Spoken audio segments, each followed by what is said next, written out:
निर्गुण ब्रह्म सनातन अव्यय अविनाशी, स्थिरचर व्यापून उरले जे या जगतासी, ते तू तत्व खरोखर निसंशय अससी, लीला मात्रे धरिले मानव देहासी. सद्गुरू गजानन महाराजांनी हा मानव धर्म लीला दाखवण्यासाठी हा जन्म घेतला.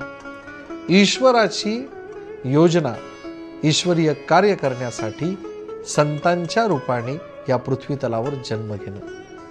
सद्गुरू गजानन महाराजांचं जे कार्य आहे, जे अवतार कार्य आहे, त्यामध्ये मानवी धर्माचं, मानवी जीवनाचं तर कल्याण आहेच आहे, पण या मानवी जीवनाचं कल्याण करतानाही सद्गुरू गजानन महाराजांनी लोकमान्य टिळकांसारख्या राष्ट्रपुरुषांच्या मुखाने छत्रपती शिवाजी महाराजांचा विचार या ग्रंथातून अजरामर केला आहे.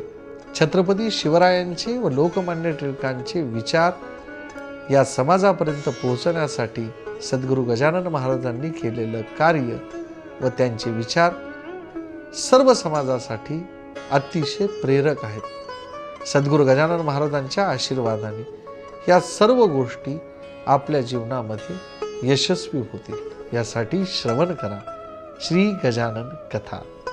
जय गजानन. मानवी जीवनाच्या उद्धारासाठी व कल्याणासाठी श्रवण करा डॉक्टर सुशील कुमार धनमने यांच्या सुश्राव्य आवाजातील श्री गजानन कथा.